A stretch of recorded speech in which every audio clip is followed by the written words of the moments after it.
Corporate Affairs Manager and Director of the Program for today's ZCCM Investment Holdings Extraordinary General Meeting on the proposed revised ZCCM-IH Articles of Association. I warmly welcome you all to this event, which is being held here at the Intercontinental Hotel here in Lusaka, Zambia. A warm welcome to all those who are joining us virtually online. We'd like to acknowledge you as well. Thank you for joining us. At this point, allow me to acknowledge the presence of the ZCCM-IH Board Chairperson, Mr. Festum Sonda, and to his right, the board members, the Vice Board Chairperson, Mr. Movita Akapelwa, and also present in the House other ZCCM-IH board members. To the right of Mr. Akapelwa is Mr. Anthony Chilengi and Mr. Philippe Tusak and Bishop John Mambo. To the right of the ZCCM-IH board chairperson, Mr. Festum Sonda, is the company secretary, Mr. Charles Mjompi, and next to him is the ZCCM-IH CEO, Mr. Kakenenwa Muyangwa, and to his left, I beg your pardon, is the Chief Financial Officer, Mr. Chilando Sakala. Joined us also in the house are other ZCCM-IH senior management members. To my left, to my immediate left is the Chief Human Resource and Administration Officer, Mrs. Betty Melaki, and next to her is the General Counsel, Mr. Paul Mlenga, followed by the Chief ICTO Officer, Dr. Kangwa, and last but not the least, we have the Chief Internal Auditor, Mr. Shepard Mwanza. Thank you very much for joining us, to you esteemed shareholders. The agenda for today, as you may know, includes the chairperson's opening remarks, a presentation on the ZCCM-IH proposed changes of the Articles of Association, which will be followed by a question and answer session with the ZCCM-IH board and management. Without further ado, I will now hand over to the company secretary, Mr. Charles Mjompi, for the furtherance of the proceedings. Thank you. Thank you very much, Corporate Affairs Manager. And good morning, shareholders, members of ZCCM-IH, and good morning, board chair, the directors present, management team that is present as well. In line with article number 52 of the Articles of Association of the company, Mr. Festum Sonda, who is the board chairperson, is going to preside over the general meeting of the members of the company. May I take this opportunity to now introduce to you the board chairman, Mr. Festum Sonda. Thank you. Thank you very much. Good morning, everyone. Morning. May I take this opportunity of once again welcoming you to our today's business, to the business of the day. I call upon the company secretary to confirm that the quorum is duly constituted. Board chairperson, I can confirm that we do have a quorum, therefore we can proceed. The necessary quorum being present, I declare the meeting duly constituted and open and welcome you to the extraordinary general meeting of the company. I have the following announcements to make. On behalf of the board of directors, I am happy to welcome you to the extraordinary general meeting of the members of the company. This marks the first comprehensive review of the Articles of Association of ZCCM Investment Holdings PLC since the company's transition from ZCCM Limited to ZCCM Investment Holdings PLC in 2000. The primary objective of this review is to ensure that the articles remain relevant and adaptable to the evolving business landscape and regulatory framework while safeguarding the rights and interests of all stakeholders, with particular emphasis on our diverse shareholder base. Recent changes in key Recent changes in key regulations and the broader operating environment have underscored the need for this thorough update. The review aims to align the articles with the latest legislation, including the Companies Act number 10 of 2017, the Securities Act number 41 of 2026, the Public Finance Management Act, and corporate governance standards set by the Lusaka Securities Exchange. Given ZCCM-IH unique status as a triple-listed company, this review is paramount to ensure we fully meet our corporate governance obligations across all listings. 2, queries relating to individual shareholder concerns will be handled after the EGM within this room. 3, registration of members present is being done at the entrance. We have also made provisions for online registration. I hope that all members registered their names. Allow me now to take this opportunity to introduce Mrs. Beatrice Nkanza, representing the Industrial Development Corporation Limited, the 61.3 majority shareholder in ZCCM-IH. Mrs. Nkanza has joined us virtually. In addition, I hereby introduce Mr. Rodney Machila, representing the Government of the Republic of Zambia, GRZ, holder of significant shares of 17.3 through the Minister of Finance as custodian. He too has joined us virtually.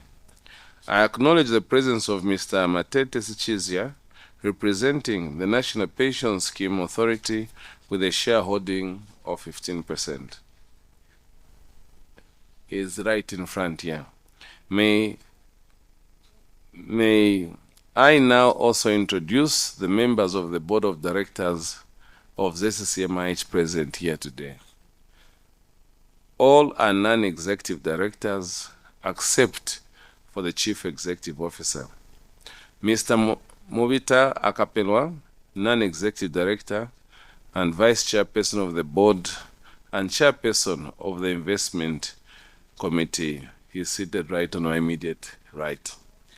Mr. Philippe G. Tusak, non-executive director and chairperson of the Risk, Compliance and ESG committee and member of the audit committee, is a fourth from me or second from my extreme right. Mr. Anthony Chilengi, non-executive director and the chairperson of the Remuneration Committee and Investment Committee. He is right third from me, you can see him. Dr. Bishop John Mambo, non-executive director and member of the Risk and Compliance and Remuneration Committee. Dr. Bishop Mambo is right at the other end. Mr. Kakene Nwamuyangwa, executive director and chief executive officer, is right. Is the third from you on my immediate left. Apologies have been received from Mr. Muyangwa, non-executive director and member of the Investment and Remuneration Committees, also representing NAPSA. With respect to the management team, I have seated here with me on my immediate left, Mr. Charles Mujumpi, who is the company secretary. Furthermore, let me introduce some members of the management team. Mrs. Chilandu Sakala, the chief financial officer, on my extreme left. Mr. Stumbeko Mubano, acting chief investment officer, is joined virtually as well. Chief technical officer, Mr. Tisa Chama, virtually also has joined us virtually from Commonwealth. Mrs. Betty Meleki, the chief human resources and administrative officer, sure she's here on the opposite end there.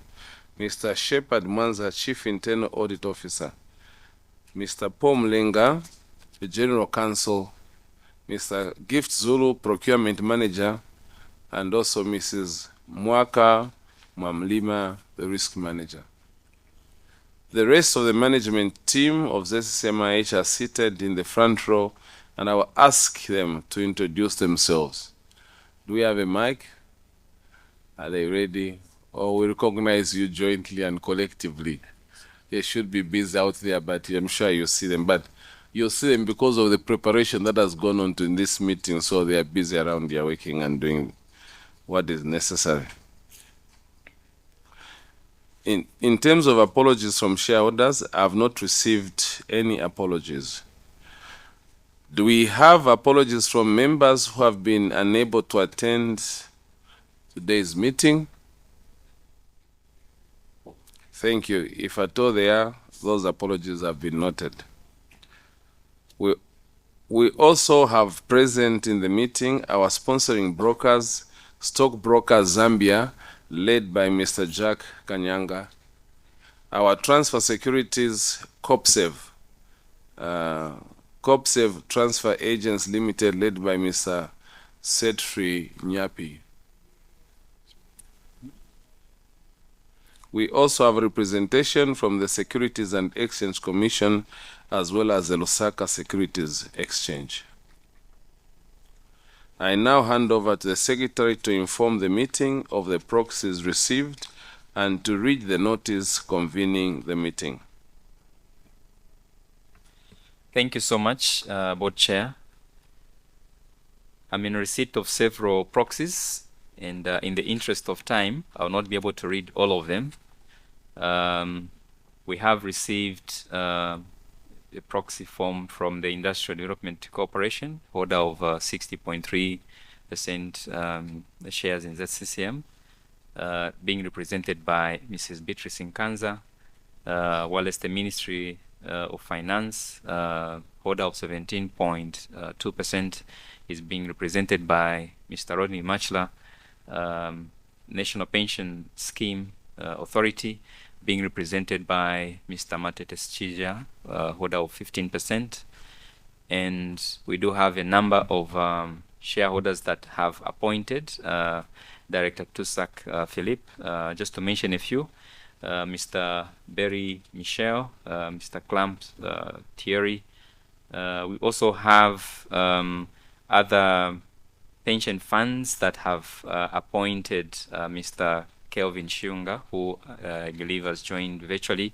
Namely, we have Satunia Regina Pension Fund, Stanbic Bank Pension Trust Fund, to mention but a few.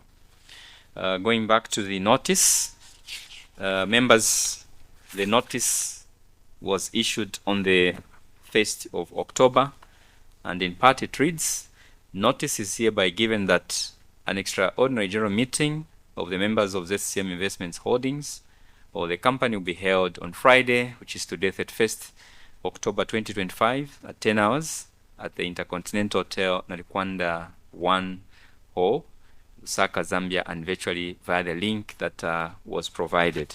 Further details relating to the business of this meeting are contained in the notice that has been in your hands since it was issued on the 1st of October. I now hand back to the chairperson to proceed with the rest of the meeting. Thank you very much. And before deliberations on resolutions, I wish to state that the voting on resolutions will be done via an electronic system. Our transfer agents, COPSEV Zambia, will provide detailed guidance on the procedure for electronic voting before each resolution is passed. Questions will be allowed before tabling the resolution. Under agenda item number 1, the first item on the agenda is to review and approve the amendments to the articles of the company. I invite the company secretary, Mr. Charles Mjumpi, to make a presentation highlighting the salient proposed changes to the articles of the association. The detailed draft articles of association were circulated together with the notice. Thank you very much, Board Chair.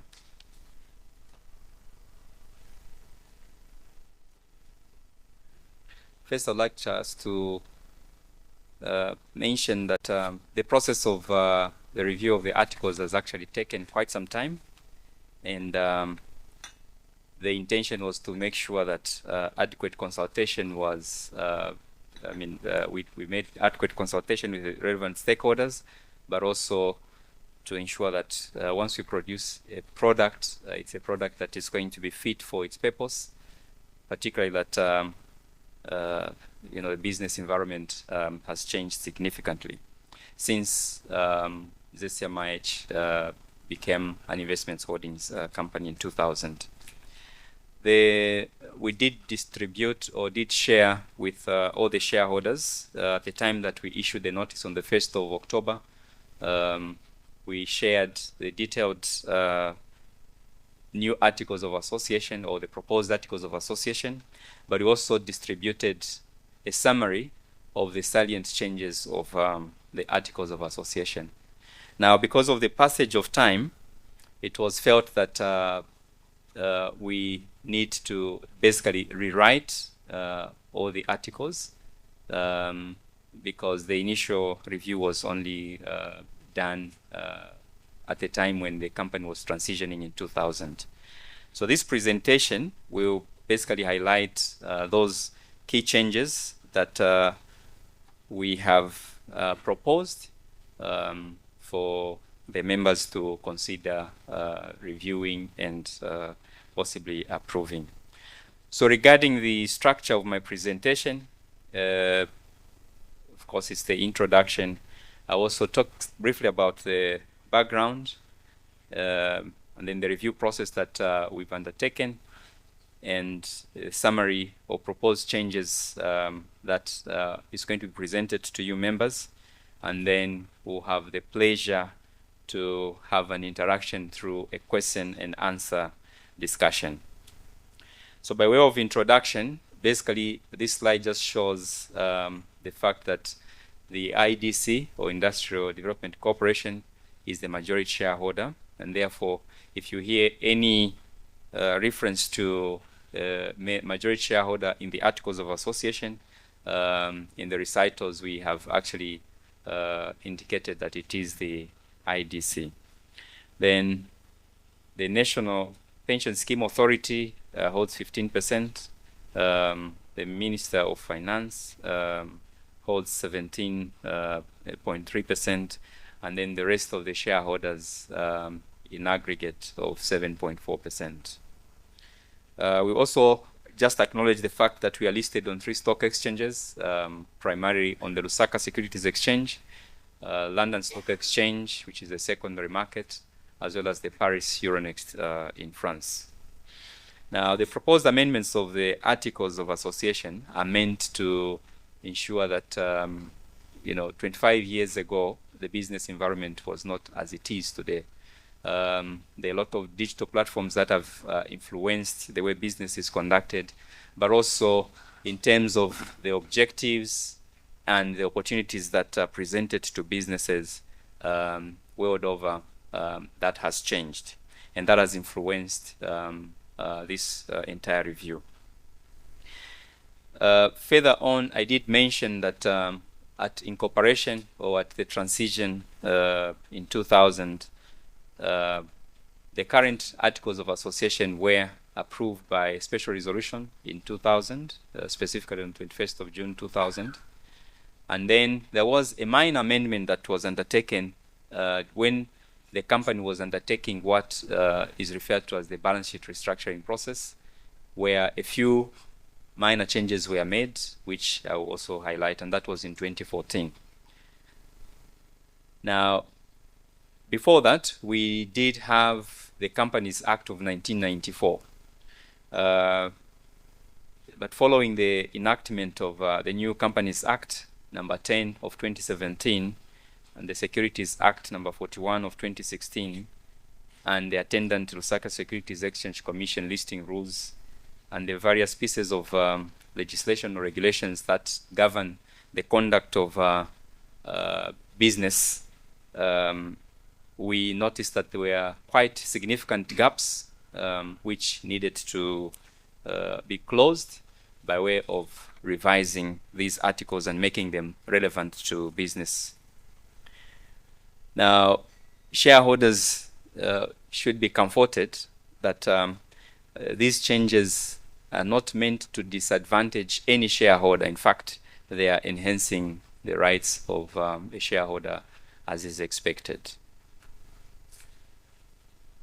In terms of the review process, we undertook quite a lot of research regarding what is best practice.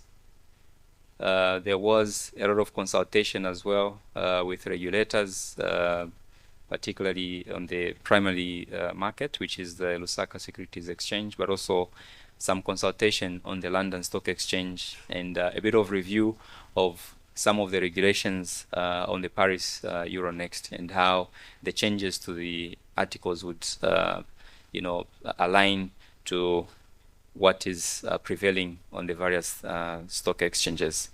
We also undertook some detailed peer assessment so that we live in modernity, just like our peers. Allow me now to go into the highlights of the proposed changes. As I have indicated, the full document even now can be accessed on the ZCCM-IH website, and even the proposed changes or the summary of these changes can also be accessed on the ZCCM-IH website using that link that was shared earlier on. So just to recap, I was just sharing the review process that we had undertaken to reach to a stage where we do have now the proposed revised articles. So in terms of the detailed sort of synopsis of what the proposed changes are, first I just must mention that if you look at the Act of 1994, which has been replaced, there was what was called the Memorandum of Understanding or Memorandum of something, and then Articles of Association. So that has since been replaced, and because we do have the Companies Act of 2017, number 10 of 2017, we've also removed that language which is now redundant. So what you notice is that it's a more simplified and very, very easy to follow kind of Articles of Association. So for example, the current Articles of Association has an object clause which has a list of things that the company should be undertaking. Now that has been simplified because obviously business opportunities come and you may not predict what sort of an opportunity you're going to have. Therefore, we have adapted to the modern changes. The other change relates to the permission for the company to repurchase its own shares. This option does not exist in the current Articles of Association. The other one relates to the creation of treasury shares as well. Again, this is not in the current articles. Now, if you look at the principle of a share buyback, a company can decide to buy back its shares for various reasons. Some of the reasons relate to perhaps providing a bit more value to the shareholders, where, for example, a dividend payment may not necessarily result in a better return for shareholders. So the company may decide to do that. Or in some instances, the company may decide to undertake a share buyback to improve the liquidity on the market, but also perhaps to even pump up the price of its shares. But there are so many reasons for that. Whilst the articles do not really state the reasons, I think the good news is that we've provided for any opportunities that might arise where a share buyback is going to be necessary, and also the creation of treasury shares. The other article that we have amended relates to the issue of share certificates. As you know, of course, sometimes technology disappoints, but there are times that it works really, really well. And perhaps when you're trying to conduct a trade, it's very difficult for shareholders to be able to effect a trade when they have a certificate, because what it means is that the process is longer. You need to first get the permission to have that certificate changed in the name of another shareholder and so forth. And that might require that the company now is involved in the process of changing the ownership and things like that. So the Lusaka Securities Exchange has a depository, central depository, where this is held in electronic form. So that word dematerialization basically means it is in an electronic form. So that provides the ease with which shares can be moved from one individual to another, or from one institution to the other. And that's why we've also made that amendment to recognize the presence of the electronic system. In terms of the notice, again, there is a standard that is provided for in the Companies Act, but we've also provided for the flexibility for the development of the agenda or agendas for a members meeting. As you know, being very prescriptive in the current articles of association was really not necessary, because as we keep on emphasizing, the nature of the business has changed, and therefore you can transact different things that are not even easy to remember or to prescribe in any form. So basically it provides the flexibility to develop an agenda that is appropriate to the needs of the members of the business. The other article relates to what needs to be transacted during a members meeting. I think what is key here is the flexibility that we have proposed or have suggested in the new articles of association. The proceedings of the general meetings, I think the emphasis there is that the quorum should include the majority shareholder. And I did earlier on provide information about who the majority shareholder is, and that is the IDC. And then where a members meeting has been called and then the chairperson is not available within 30 minutes of that meeting, we have also made provisions for who should be able to take up the mantle and conduct a members meeting. So basically that's what Article 42 looks like, as well as the extension of Article 53. Then the voting process, the current articles state that the voting is going to be by poll or things like that. But then we've also provided for the electronic voting system, which apparently has been what the members are used to, I think in the past over 5 years now. So we just want to recognize the fact that the trends have changed, and therefore the voting can be done electronically. The other article relates to the appointment of directors, where we've put a qualifying threshold of 10%. Whereas the current articles do not provide, the maximum number of directors that. So it does provide the maximum number, but in terms of the qualifying threshold, that has not been included. But now we have provided for a qualifying threshold. But let me just emphasize that beyond the qualifying threshold, there's also a provision for what we're going to call like the minority shareholders as well. So that has been embedded in the current articles of association. The appointment process for the chairperson of the board, it's still the same. We've basically just repeated and just improved the language to make it very clear that it will be by the majority shareholder. So that includes the board chairperson as well as the vice board chairperson. The appointment of the chief executive officer or an executive director, again, it is provided for in the current articles. We've merely improved and provided a bit more clarity in terms of how that appointment process should be done. The removal of directors has also been expanded using a new article. I think that's 15.4, where, again, based on the qualifying threshold, so if, for example, I hold 10% and I've appointed a director, I also have the right to remove that director from the board.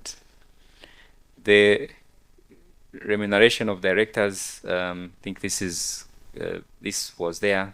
We've merely just expanded or clarified in terms of how the remuneration is going to be ratified by the members of the company. We have also looked at conflict of interest and related party transactions. So again, if you look at the provisions of the Companies Act, there are specific provisions that speak to conflict of interest and related party transactions, but there are also other pieces of legislation that regulate conduct of business between related party or related parties. So what we've done in the current articles is that we've expanded what used to be article number 78, 87, 79, 87, and 91 into article 29 that basically provides clarity and the process that needs to be followed, particularly for related party transactions. I think the principle of arm's length must be upheld, but also the disclosures of conflict of interest, be it by the board of directors or the related parties. And in doing so, we think that we will be promoting transparency, fairness, and the integrity of all the transactions that the company is undertaking. Regarding the appointment of alternate directors, the current articles, I think this was contained in the 1994 Act, provided for the appointment of more or less like a permanent alternate. But obviously, if someone is going to be a permanent alternate, then why not just appoint them? So in the current articles of association, that practice is not best practice. So we have revised it to just state that, yes, it is possible to have an alternate director, but then that appointment process has been clarified. So for example, if a shareholder, let's say it is NAPSA, has appointed a director, and they want to that director is not able to attend a meeting, and they want to appoint an alternate to attend a meeting on their behalf, then the appointing authority, which is NAPSA in this case, must consent to that director who is going to be representing NAPSA during that same meeting. So again, practice is like that, but we've just made sure that it is clarified, and then we've also removed the concept of a permanent alternate because it's not best practice. In terms of the quorum, we have just emphasized the fact that particularly for any business of the company, the quorum should include the majority shareholder. We have included or expanded on one article and basically developed a new one, Article 19.1, that talks about the establishment of the various committees of the board.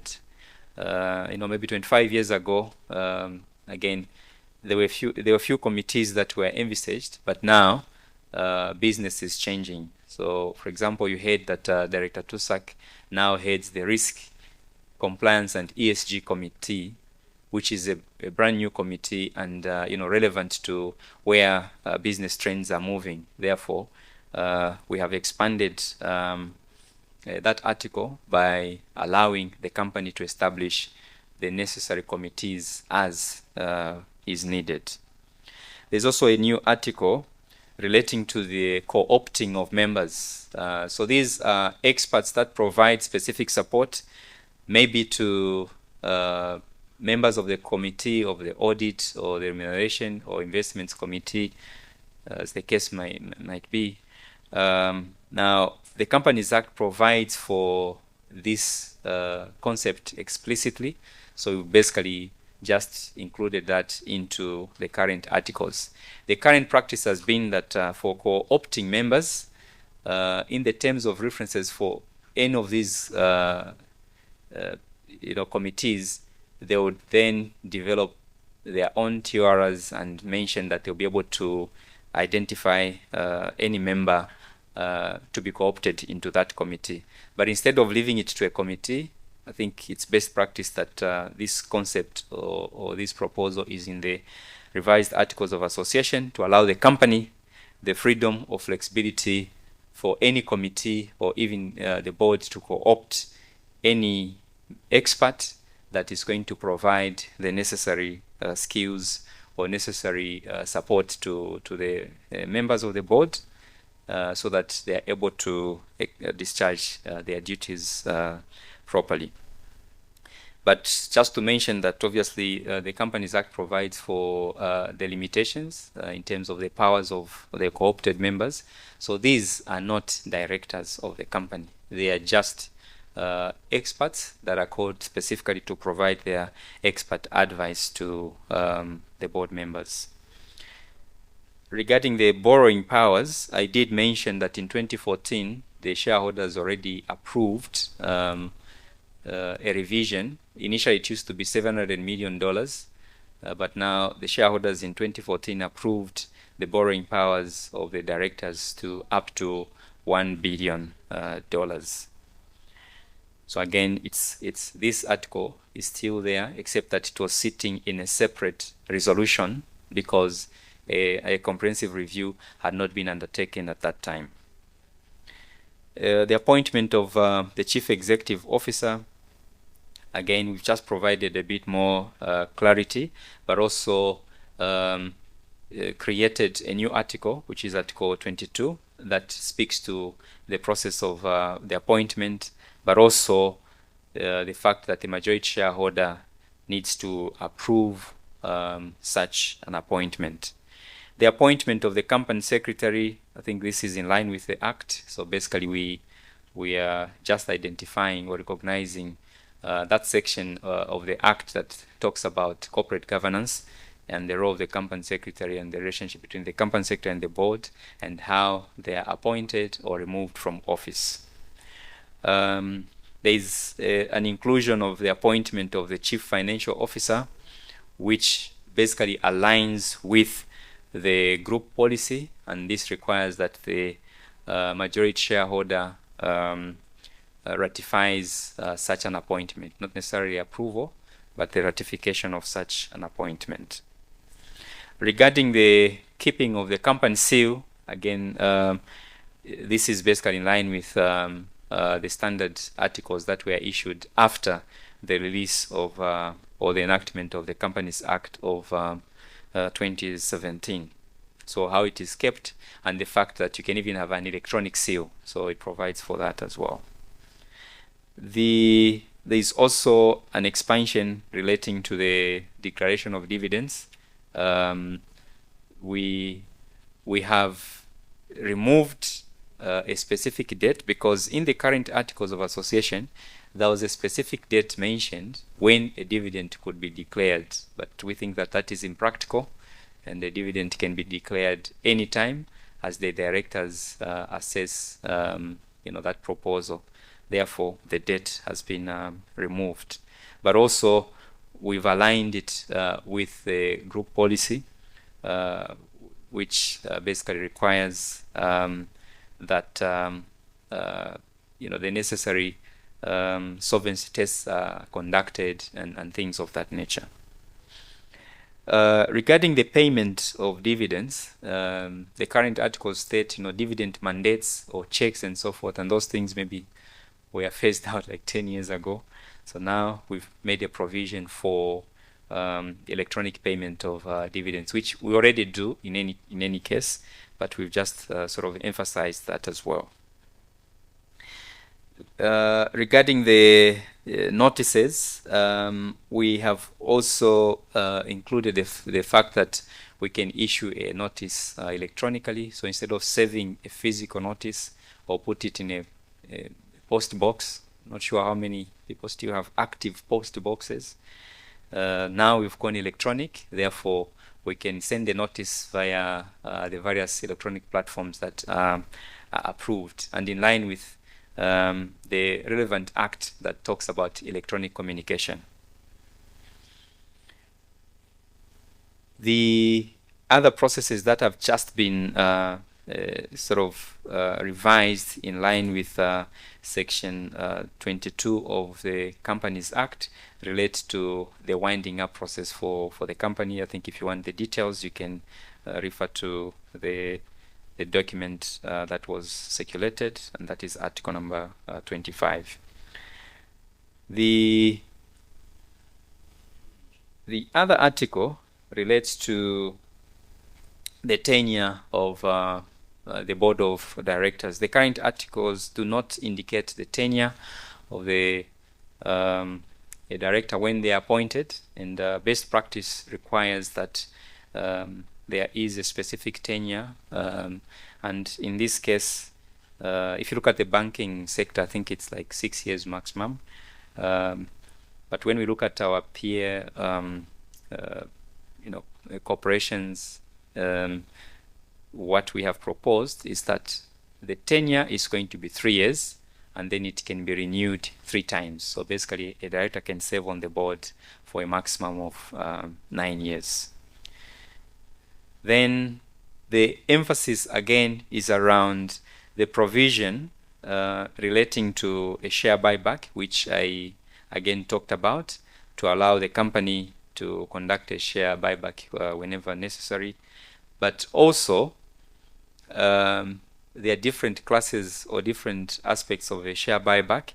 There are also what are called odd lots. So if you look at the new article that we've proposed, Article 10, there is a specific provision that we've made relating to the company's authority to undertake the purchase of shares that are below 100. So in corporate finance, there's a term called odd lots. So odd lots basically are shares that are below 100. So at times you may want to clean up the register and to reduce on the number of so many smaller shareholdings, or perhaps to have an accumulation of slightly bigger shares, a consolidation process. A company may decide to conduct an odd lot, particularly to clean up its register, and maybe encourage shareholders to hold at least a significant minority rather than just one share. Because imagine if you just had one share, the current price is 162 kwacha. I would like to encourage you to buy a bit more, so that even when a dividend is paid, your pocket should be heavy enough, or your phone should be heavy enough. Yeah, so those are some of the provisions that we've made possible and present to the shareholders. Chair, I would like to end here and then maybe get back to the Q&A. Thank you. Well, I think very well presented. I'm sure. What are shareholders saying today? I think a big hand, isn't it?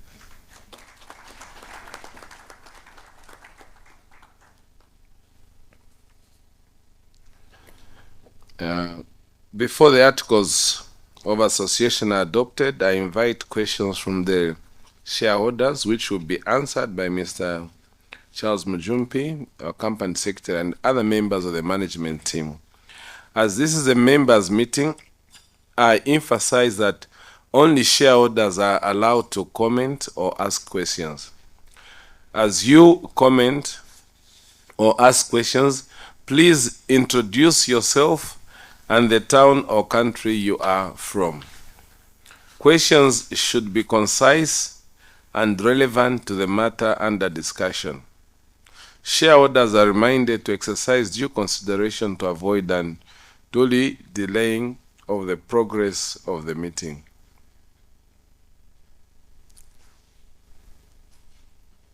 So we're opening the floor now. Just any questions, any observation, any clarification.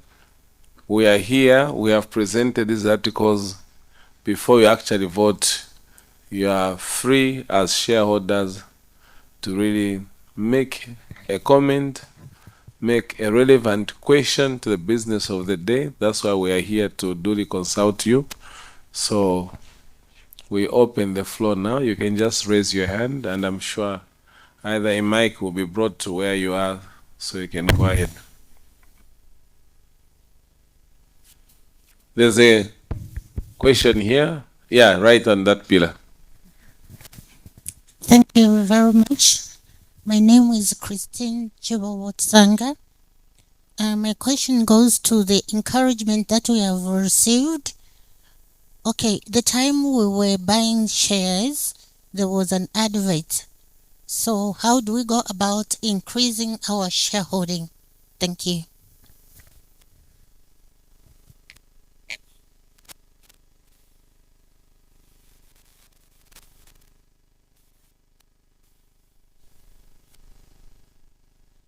I've also got a hand from Mrs. Nkanza. Maybe we'll allow that second comment from her.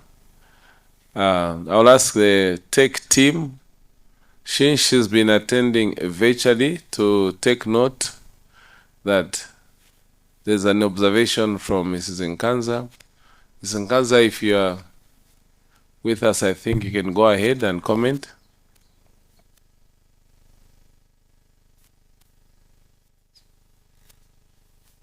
Hello. Hello. Yes, we can hear you. Okay, thank you very much. I would like to congratulate yourself and the management on the steps you have taken to try and just clean up the articles, to bring it up to 2025 standards or levels. Yes, a lot has happened. Technology now is driving everything. And on the side of policy, there have been many changes, many amendments with the Companies Act, with the Bankers Act, with all the various legislation, the SEC, the LUCE, and so on. So I was thinking, Chair, that for all the changes that have been proposed, we should just make sure to look at the existing legislation to make sure that we are in alignment. And if we do that, we'll find that we'll have saved ourselves some contradictions in areas where we feel we have a specific wish or authority to do certain things. Let's just make sure that we are aligned with all existing legislation. The issue of treasury shares, I was wondering what those are. Maybe, is it necessary that we need a treasury shares, and for what purpose? So maybe some thought can go into that, and some clarification also for the shareholders to understand what that is about. The buyback concept exists. Again, we should be asking ourselves, like the lady has before me is asking for more shares. What role does buyback play in trying to make more shares available? Because most shareholders will buy and they'll hold. So when people want to buy more shares, where will that come from? So maybe this is where this buyback concept can be used. But that being as it is, there should be provision for the board to create more shares, for the company to create more shares, to hold in reserve, and then to release to the public as and when the appetite grows. Conflict of interest, co-opting of committee members. These, Chair, these are common practices. But we know that when you are co-opted as a member, usually this is at the committee level or maybe at an ad hoc basis. Your powers are slightly, if you are co-opted as a member of that committee, then you enjoy full powers. But when you are co-opted into an ad hoc as a consultant or short-term member, of course, the powers are different. But there is no need really to split hairs and explain each and every activity, because most of these concepts or most of the activities that the board is going to carry out are carried out in boards every day in Zambia and elsewhere. So maybe let's just focus in these articles on those salient areas where we want to make the change. And then for common practice, it's common practice. Everybody knows what that entails. Are there any other comments? Any other observations? Chair, please just. Yes, so just to reiterate, to settle this matter, let's align with what the rules are saying in other pieces of legislation, make sure that we are in alignment, and where we are not in alignment, let the board explain itself so that shareholders and other stakeholders are able to understand and appreciate. I submit, Chair. Thank you.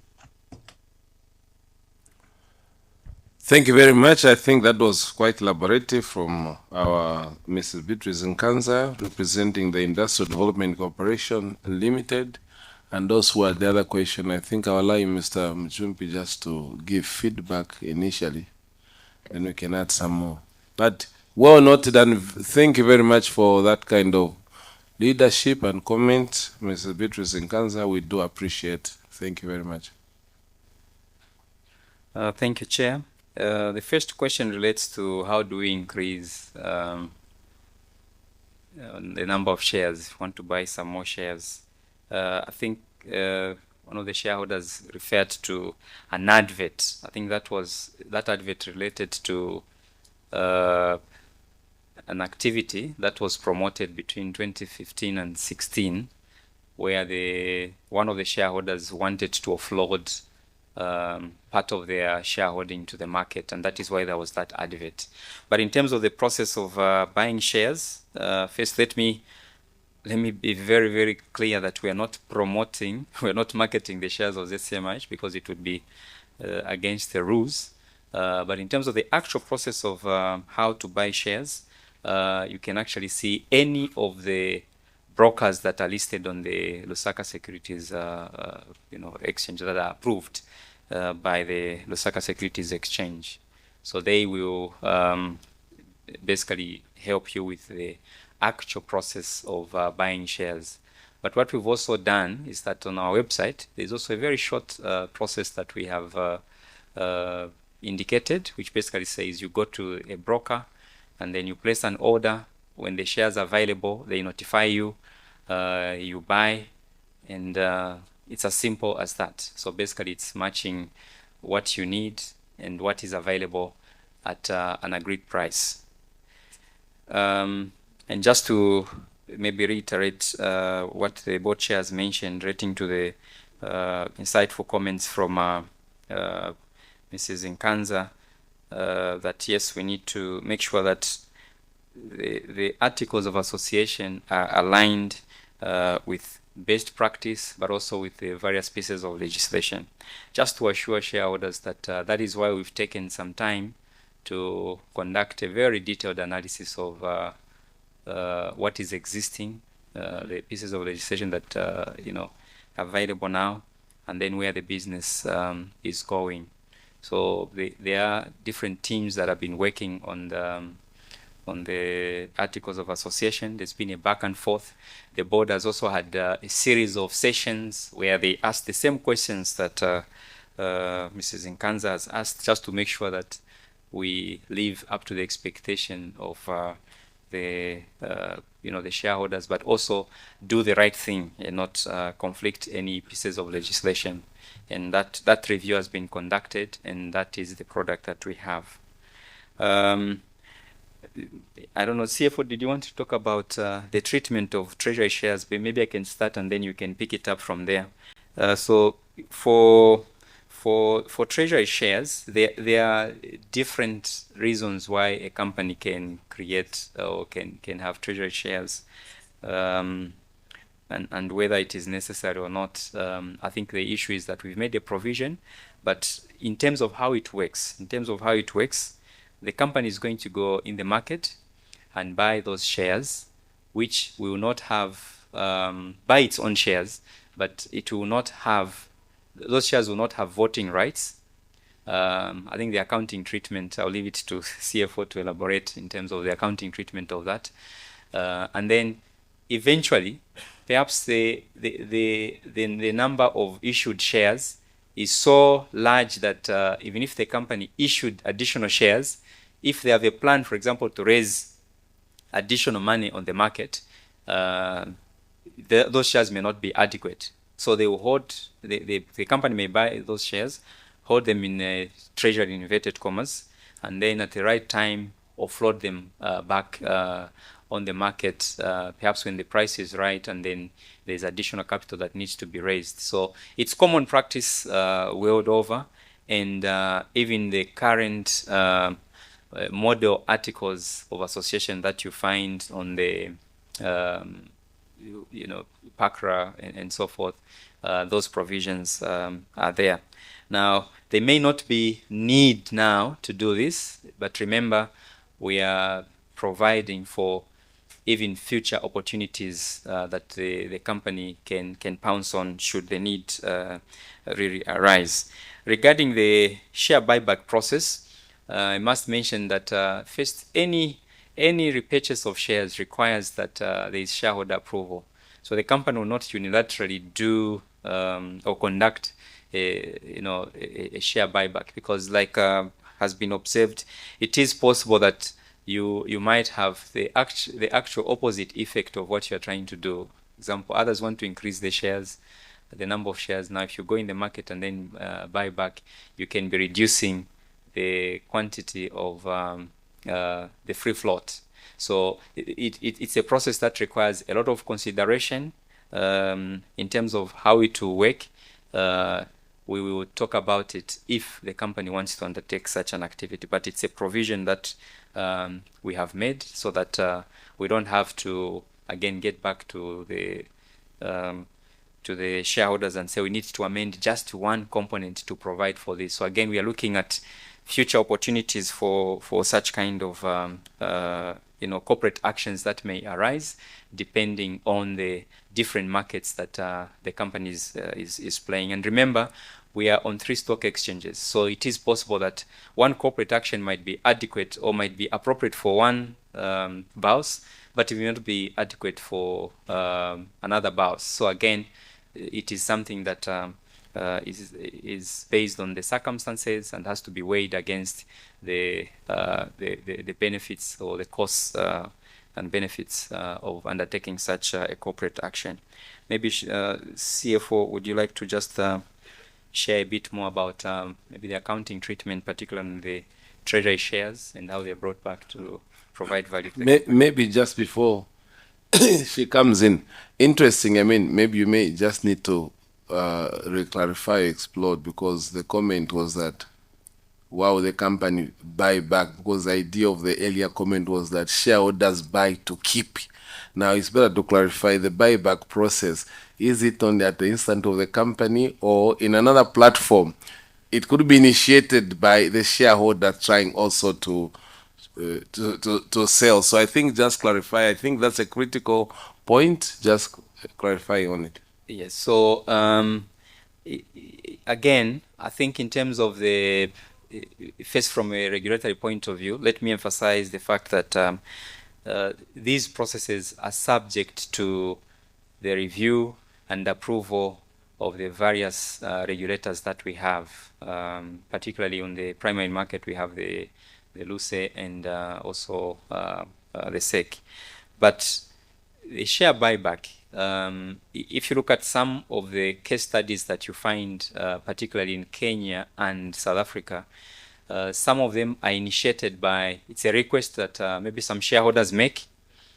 They make a request to the company and say, you know what, we would prefer that perhaps the company buys back the shares. And the circumstances are very different. I may not go into the details, but the circumstances are very different. Or the company may wish to provide a bit more value to the shareholders by initiating that process.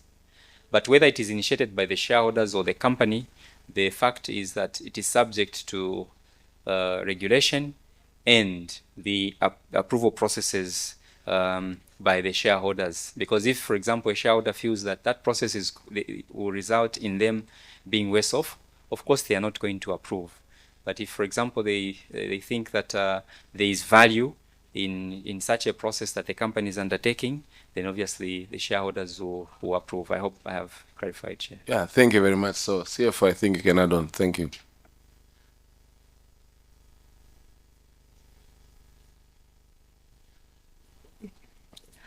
What is critical about this provision is obviously, as earlier mentioned by our company secretary, is that it will allow us to raise capital and also to settle obligations. And when it comes to an accounting treatment, these treasury shares obviously are treated differently from the equity ordinary shares. And they basically is an amount that is likely to be deducted from equity and not treated as an asset. And when they are reissued in respect of raising capital or settling an obligation, the share premium will be recognized through our financial position and will not go through the profit and loss. So I think the key important thing is that this provision is there and it can be exercised upon should we need capital to raise for our significant projects that we have planned. Thank you. Yeah, maybe to just add again, if you look at the current shareholder structure, the authorized shares are 200 million, but the issued is 160. So to Mrs. Nkanza's point, we also, I think the board can now exercise, based on the assessment, can exercise some authority to present to shareholders to even issue additional shares on the market, because we do have a pot of shares that remain unissued. So just to provide a bit more context. So it's not just about buying back, but the company can also issue additional shares. Thank you. There's another hand. We go for the next set of questions, maybe 2 or 3.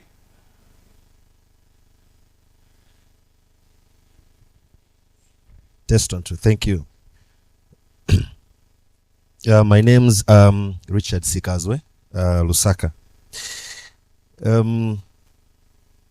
I know you've explained so well, Mr. Mjumpi, in terms of the buyback and the odd lot. But in our view as shareholders, that is the elephant in the room. So you have to keep on explaining until we get it. There's a buyback clause that has been put into the Articles of Association, and then also the odd lot, which you've explained.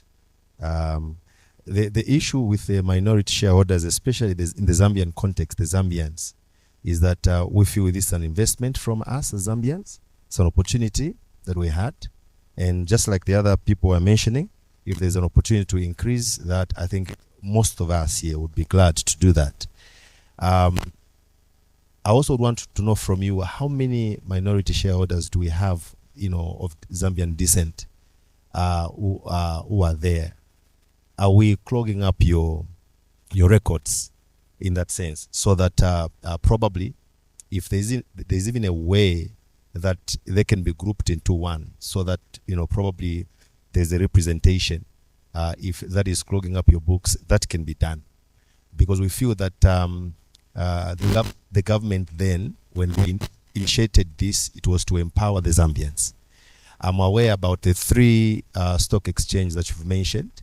Some are in, I think it's France, and there are also shareholders overseas, and also us as locals here. And I think, for lack of a better term, the nuisance could be the smaller figures that we are getting from the locals here. Would want you to clarify that, because the way it's coming out is like eventually we may see a situation whereby all the minority shareholders are cleaned up from the books. And then lastly, the I'm concerned with the tenure of the directors. 3 terms of 3 years each. What about the opportunities for others who want to be directors? We thought 2 terms should be enough. Thank you.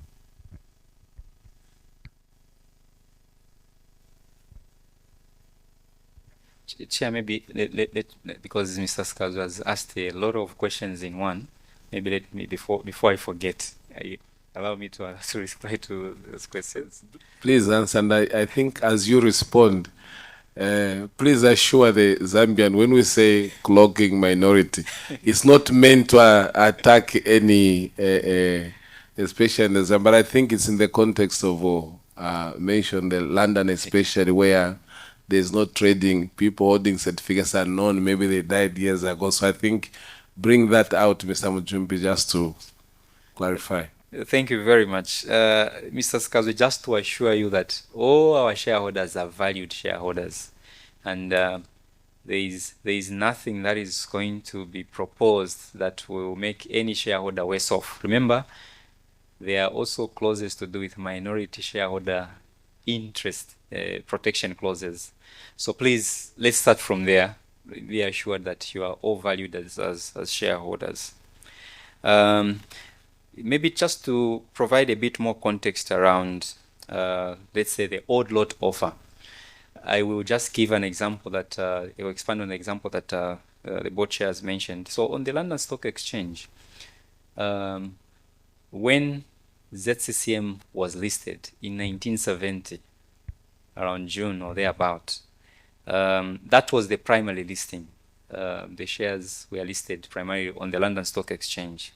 Now, during that time, all the shareholders had physical certificates. Now, in the last 25 years, if you look at the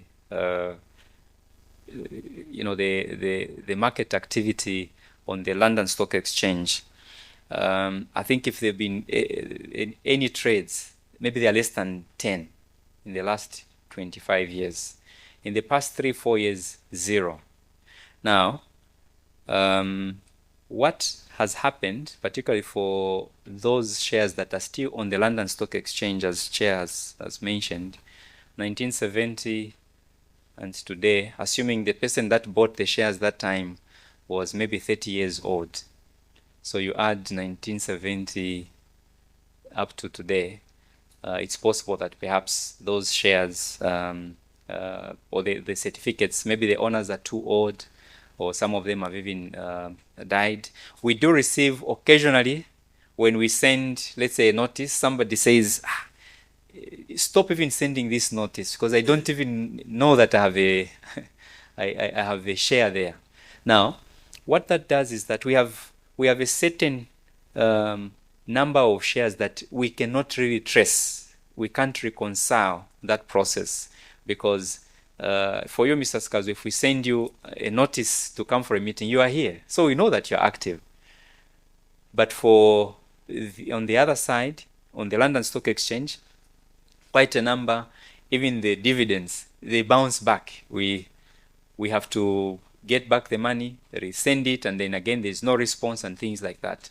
Now, the process of an odd lot is meant to clean up that process, particularly for those shareholders that are inactive for various reasons. Now remember, if you are going to say you are going to do a buyback, it's an offer, but the concept of a contract, an offer must also have acceptance.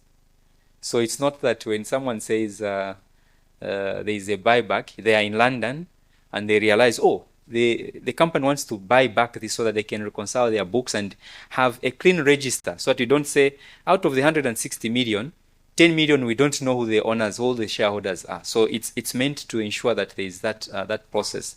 But assuming somebody does not want, then they don't want.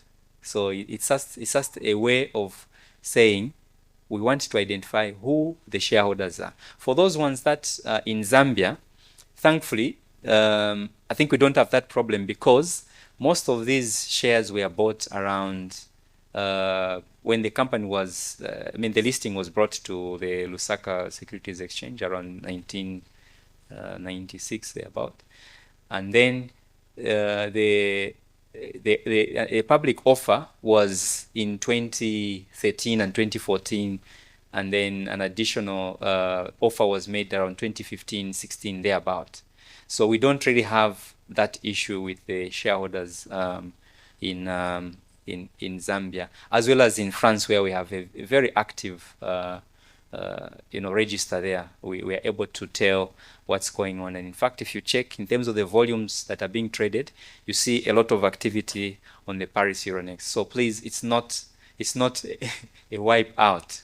It's a process of merely trying to ensure that we identify who the shareholders are, but also we clean up the register in case we are not able to trace those shareholders, because we've tried for 25 years and we are not able to trace. So we even have a pot of shares that are somewhere and we cannot reconcile them. So that's the process, just to emphasize, Mr.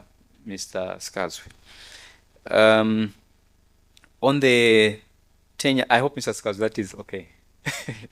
Sure. So on the tenure of the directors, remember, the shareholders have the right to appoint but also remove a director.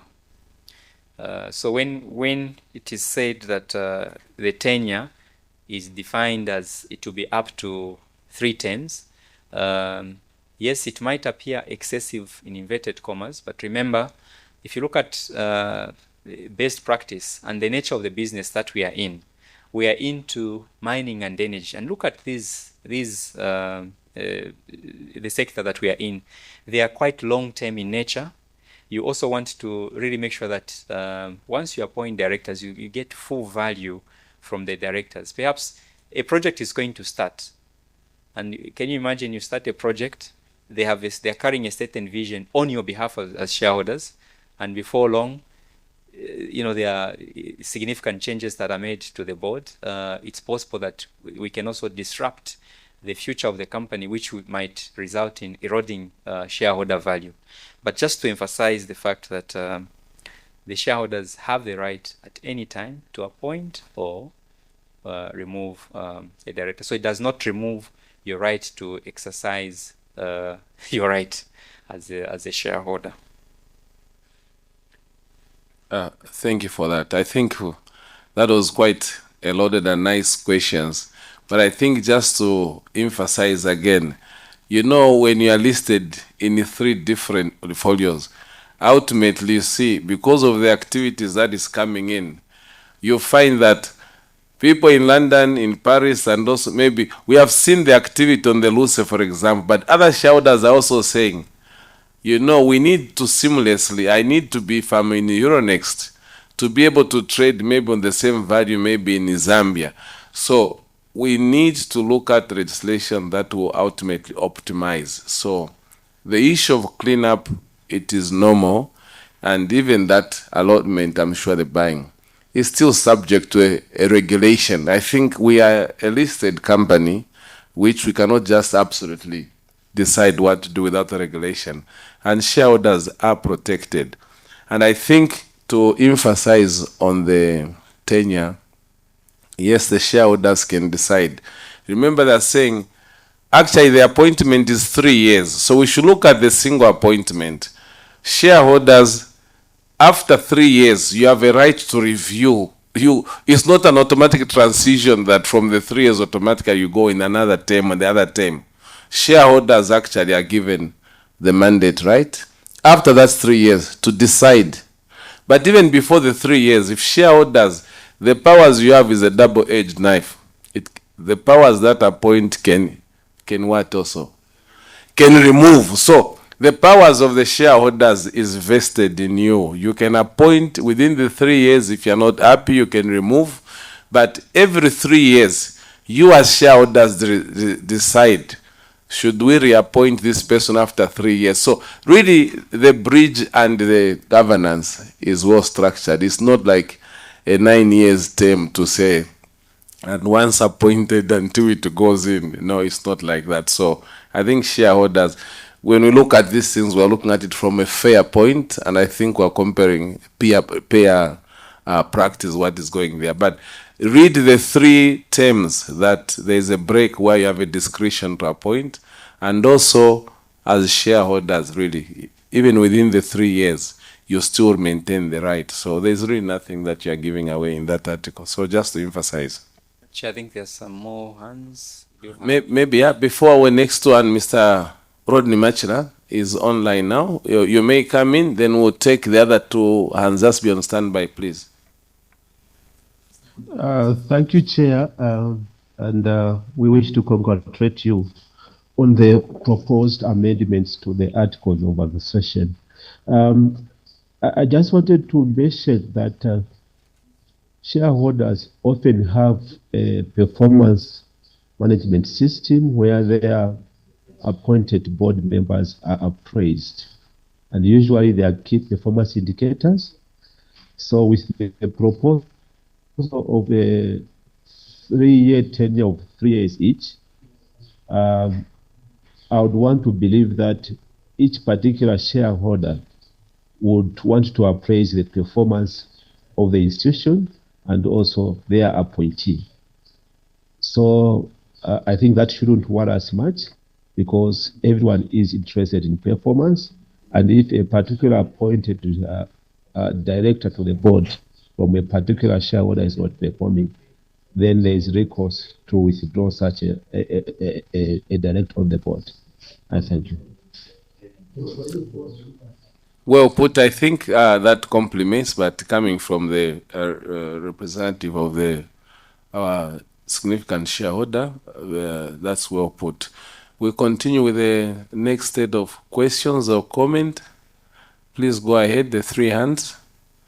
If you can make your question a bit concise, the points, and also we can share and get to optimize and be guided nicely.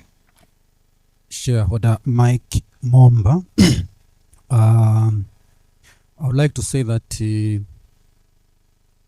it is a privilege to have shares in ZCCM-IH, because it's very difficult to get shares in ZCCM-IH.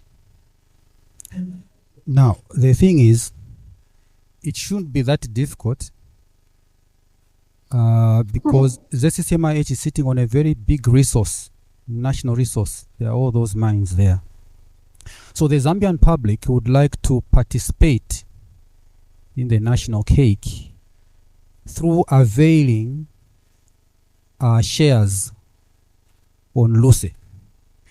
So what we see from these amendments, we see more of exclusivity to participation than inclusivity to participation through the buyback and the odd lots. In the literature, maybe I've missed it, but we see that there is more exclusion than inclusion. So we are appealing that in the case we have missed it, please let us have majority shareholders like IDC relinquish even a 1%, so that there's more traffic on ZCCM. You know, people wait for weeks and days just to buy shares on ZCCM-IH. Yet this is the time when ZCCM-IH is doing very, very well. I mean, sitting at 120% share appreciation since January is a powerful feat. For that, I thank the management team that has been running ZCCM for the last 4 years or so. This is monumental. It's excellent. It's kudos to the Africans and the Zambians to run an institution of such expanse and score 150%. Please, we pray that you include us by releasing more shares so Zambians can also participate in the profits that you are making. It's the easiest route to participate in mining, copper and gold. That is our plea. Thank you.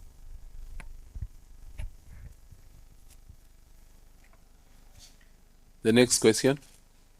My name is Michael Njovu, and my question is, since it has taken us 25 years to make these changes, do we have going forward a system that will help us not just to take long to make changes, system that will help us to incorporate, because somehow it's looking a bit weird that we're making these changes. Next year there's a political change and the like. So as a board and a company, have you come up with a process going forward that will not take longer than it has taken to make changes? I thank you. My name is Francis Nkunika, and regarding the proposed change of appointing and removal of directors, my question is what specific measures have been put in place to ensure the independence of the non-executive directors from the majority shareholders, the international best practice? You may, Sam Jim, are you ready to respond, or should we take another one? Another one, maybe then we'll take. Yes, that's right. Okay.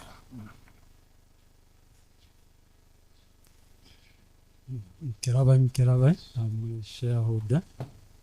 I think I have two questions. I heard you talk about making a change regarding the remunerations of the directors. I missed the reason behind that. Then coming back to the buyback thing, when I heard it, I thought if you want to buy back with the objective of eliminating the smaller shareholders, then the intention is not good. Like others have said, while the shares of ZCCM are doing well, the implication on the other side is that it is becoming very difficult to access those shares.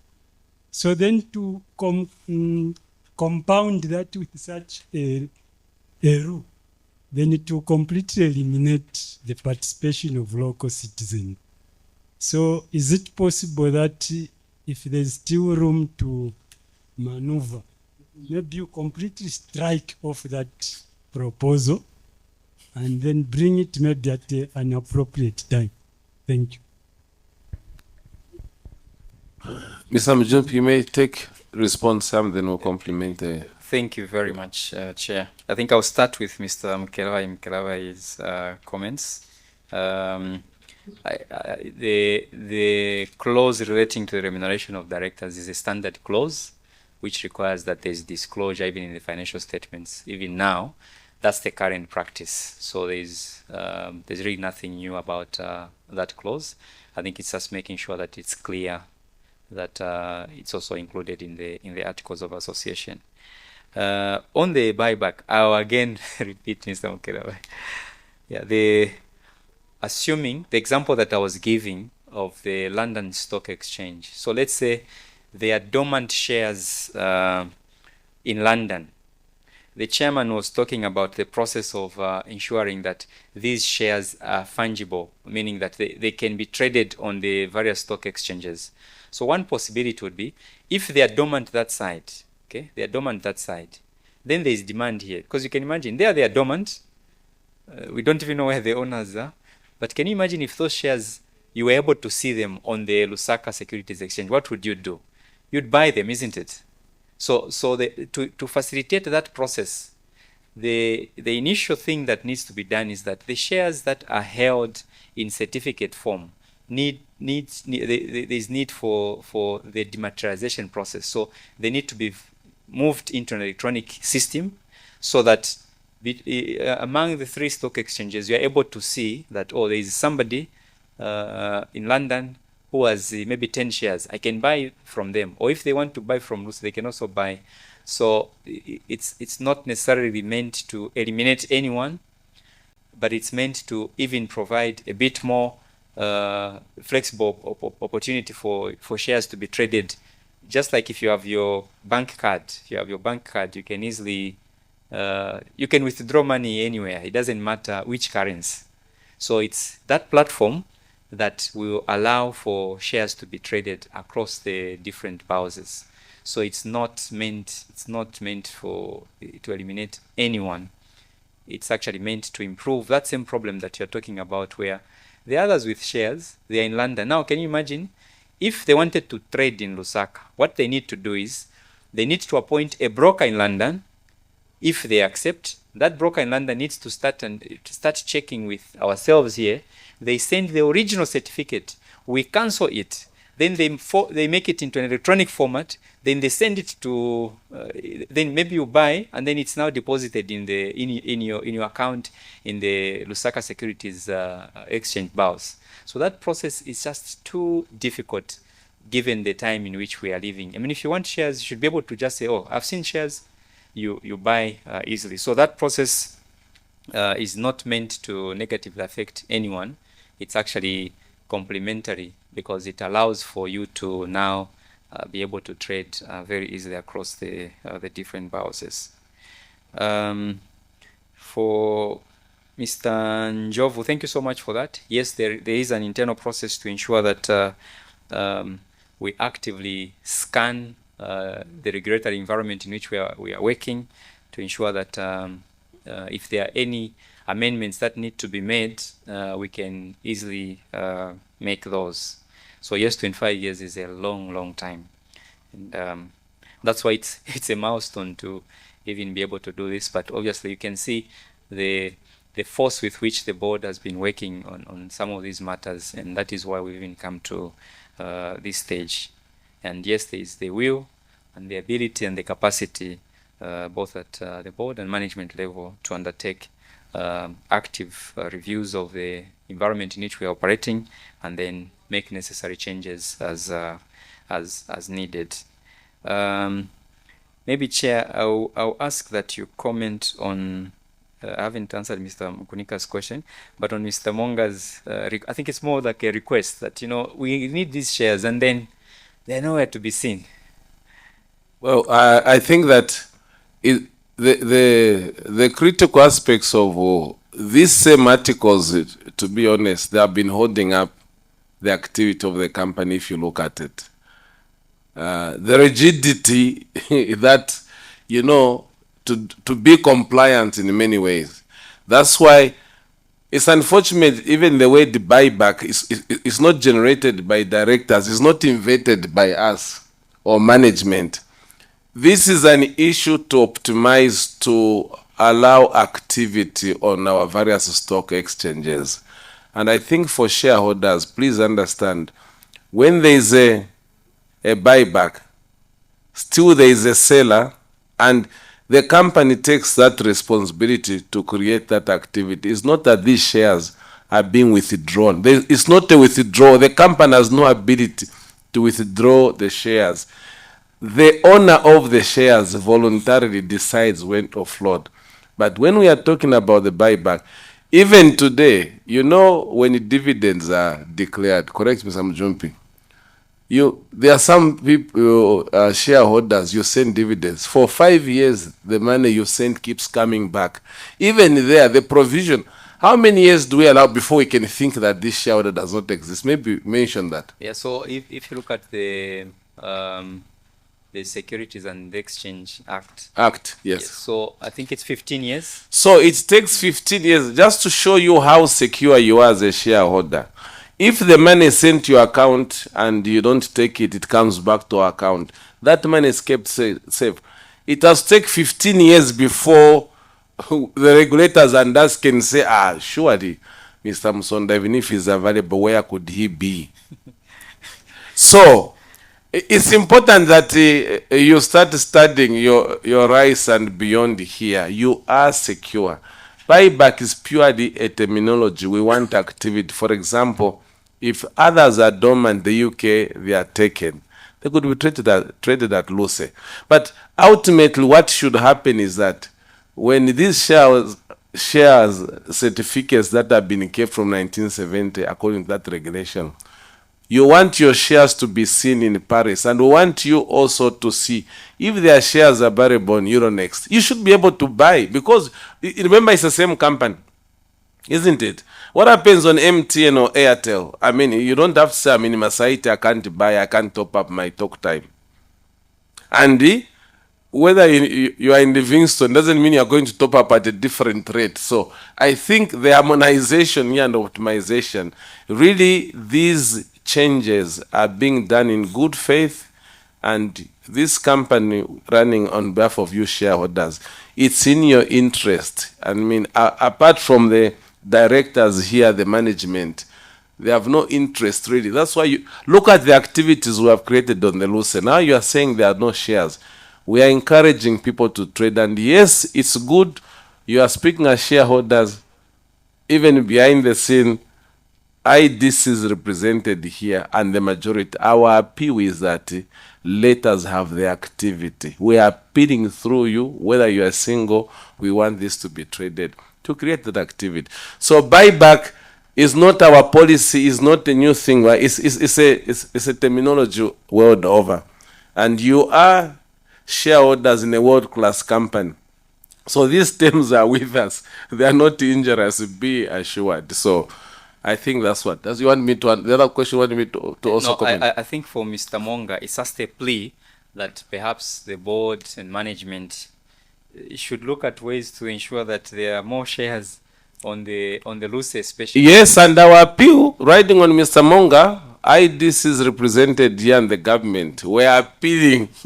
We are appealing on majority shareholder. The issue of empowerment is correct. We as management, we believe that this will still give more significance, mean value. But also what is good with amendments, I think the CFO touched, we as ZCCM, we have so many, we are investing in the mining and energy sectors. We would like to increase value into some of these investee companies. We also want your money. So even those shares now, with these articles, those shares that are limited, when the management identifies an opportunity to invest, we'll issue those shares to raise more money. This is what we're in this space, because you will soon see those activities coming. So your suggestions is aligning with the vision of the company. And as directors, we need to step up. That's why we are here to consult. We cannot amend this and hide from you. And we have the inescapable duty to do full disclosure to you. We are disclosing even the terms of the directors, but we are not taking away any right from you. We are saying, like a director from the Ministry of Finance said, there is a performance contract even for directors. The appointing authority, they scrutinize it. So no one is sitting to sleep here. That space is not available. But we are saying we need the tools and we need your support for effective performance and running this company. To create, by the way, our ultimate objective is to create shareholder value and stakeholders. We're not creating any value. You have seen the value today. What's the market cap of your company? I don't know if you have noticed how much the share you are keeping on. What was the value 2-3 years ago? What's the value today? 1.3 billion, isn't it? But we can do more. Help us with the tools. We are willing to step up the game. Okay. Thank you very much. And then Mr. Nkunika was asking about... A minute, just before I go, CEO, I'd like CEO to come in and say something. Yes, CEO, you're welcome. Thank you very much, Chair. Just to clarify that, just 2 points. One is that if you look at the free float that we have, it's 7%. Okay. If you look at the other three significant shareholders, that's IDC, government, and NAPSA, who are most likely not to be in a position to trade their shares on a daily basis. So the actual free float is about 7%. And that free float is spread over 3 stock exchanges, which means in Zambia, on Luce, we have something like 2 to 3%. Most of the minority shareholders are actually on the Paris Euronext. And then, of course, you might be aware that Luce requires that if, a listed entity on Luce must have a 25% free float. So there is a significant shortfall in terms of the free float that's there. This is something that we have to address soon, and we have some plans towards this. And I think when we do get to a situation where we can make that adjustment, there should be more shares available for Zambians to buy in your company, ZCCM-IH. I just want to make that clear, that the board is committed to, to increase the float, which is available for trading by Zambians. The other thing also is again, just reiterating what the company secretary has mentioned about the odd lot. That odd lot provision is targeted towards the inactive shareholders on the London Stock Exchange. Now, if we can be in a situation where those shares are bought back and then put in treasury in Zambia and released also, by the company from the treasury back onto the Lusaka Securities Exchange, that's going to provide some more float also on the local exchange for for Zambian investors to participate in the success of this company. So don't look at this as some sort of mechanism designed to force you to sell your shares. It's actually, it's the opposite. That if we can use the odd lot provision to buy the non-trading shares on the London Stock Exchange, those shares will then be available for local investors. So look at that in a very positive way. These provisions are there so that in the future we don't have to recreate them. I mean, this is an opportunity after 25 years to bring this into play. And then, like levers, we can use them whenever appropriate. They are not designed to disadvantage local investors. Thank you. I think there was, Chair, there was an issue around the independence of directors by Mr. Francis Kunika. Maybe just to mention broadly that I think we need to recognize that the corporate governance frameworks that are practiced across the world are not the same. But in terms of the principles, I think the principles sort of cut across jurisdictions and so forth. The process of appointing a director, if Mr. Nkunika, you wanted, assuming you had 10% and you wanted to appoint a director, you have the right to appoint a director who is going to represent you in the best interest, will cover your best interest, but also remember that there are fiduciary duties that these directors abide to. So just be assured that apart from the Act providing for what a director must be able to do, these directors are acting in the best interest of the company.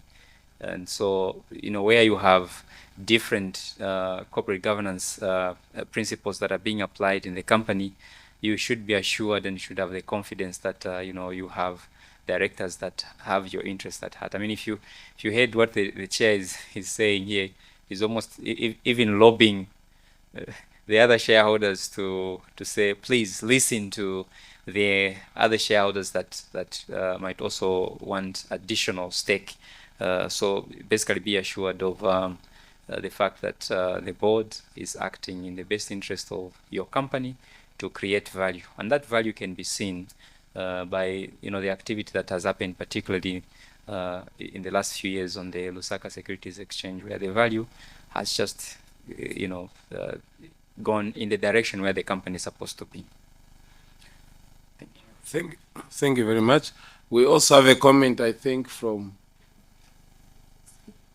Sylvan Bloomer from the Paris shareholders, who joins you in congratulating the spirit of the changes. I think in Paris they're acknowledging they are live, they have joined us. So I think that complements what you are saying. But I think it's important to emphasize that shareholders really are the people who appoint directors. It's your discretion and the powers is there, isn't it? But ours is to work within that legal framework as emphasized by the company secretary. I think for those three sets we are. Was there anything else? Okay. So in terms of time, do we get? Yes. There's someone right at the back there where there's a light. Let's take from the back, then we take the lady here. Maybe start. Someone at the back. Yes, please. Yes, thank you. Good afternoon. My name is Jane Zingani Kayesa. I am a shareholder on the Luce. I just wanted to find out. Thank you, CEO, for clarifying the 7.4% minority shareholding. You said this is composed of all the shares, the minority shareholders on the 3 stock markets. Now, what I wanted to find out was, while we have been given guarantee that all the shareholders are taken care of, will there be any specific article on the protection of the minority shareholders? Any specific article to protect the minority shareholders? I know the company secretary assured us, but is there any article that is going to protect the minority shareholder interests? Thank you. Let's take I'm sure it's a second bite at the cherry, isn't it? We had. Yes, sir, go ahead. All go right. ahead. Skazu again, Lusaka. The presenter mentioned that the authorized shares are 200 million, and then they issued 160, and there's a difference of about 40 million. We are proposing that can the shareholders here be given the first priority when you get there, so that once we exhaust this, then we can float it out. We are requesting. Thank you. Then the second one, a quick one, is on the dividend payouts. Under the dividend component, I think in the articles, I'm not sure, I didn't see the details, but all the payouts that we've been receiving has been about 35% of the profits are paid out as dividends. Is it a law, or it's just some decision that is made by the board to come up with that? Or are you considering regularizing that in terms of a legal, say, between 35 to 40%? As shareholders, of course, we are interested in more dividends being paid out. If that can move to 40%, all of us will be happy. But thank you so much. Remember, I would like to bring in Mrs. Nkanza again. I think her hand is up. Let's just give her to comment, then we'll get back to respond to those. But remember, in my preamble, much as it's an interesting thing, I know we have many issues to discuss between you shareholders, but today's business of the day and mandate is to review and adopt these articles. So our mandate and limit, much as it's interesting, is that we exhaust that business of the day just to make sure that we don't lose track. But really, all your comments should be welcome. So I would like to respond. Please help us on how are we dealing with the business of the day. Mrs. Nkanza, please, I would like to invite her back. Thank you, Chair. I'm thoroughly enjoying the discourse between our minority shareholders in Zambia and versus the companies ZCCM. This goes to show, and I hope these shareholders can spread the word to their friends that, look, owning shares is really a powerful thing. You influence policy, you influence the direction of the direction where certain companies must go and so on. So it's incumbent upon us as shareholders to see how in the future we can make shareholding more available to people by providing more shares and opportunities for people to invest their money and get the benefit. The other point that perhaps I should have made in my earlier comment was that we did miss including the fact that these articles are talking to a company that is listed in 3 different jurisdictions. But I stand to be corrected that the Zambia is the primary listing, and then we have Euronext in Paris, and then we have the London the London exchange as well. So I think we need to have more discussion around this tripartite to make sure that to try and see how we can harmonize and bring benefit to all the shareholders at the same time, because after all, it's the same company. So there should be arbitrage opportunities where if I'm in Osaka and the prices in London or in Paris are doing better, I should be able to, I should be able to take advantage of that. But what will it take? So there are certain issues that, ZCCM will need to undertake. So maybe that's a conversation that we didn't include, perhaps because of the complicated nature, but it's something, it's the elephant in the room actually that we need to deal with. So the harmonization of the 3 markets, free float, 7% free float is woefully low, because according to the LUCE rules, 25% is the minimum for the minimum shares for number of shares for any company to trade. And I know in some other places where I sit, there's a push that those companies should be able to offer more shares and comply with the 25%.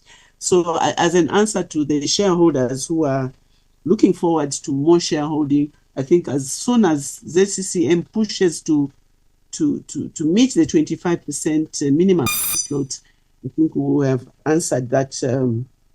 Would have answered that. Whether that means the IDC has to draw down or GRZ has to draw down, I don't know. But it's a conversation again that we could have in the background with yourselves and ourselves as well. Everything else I think has been covered. The other thing, Chair, I tend to believe or to understand from the way it's being said that these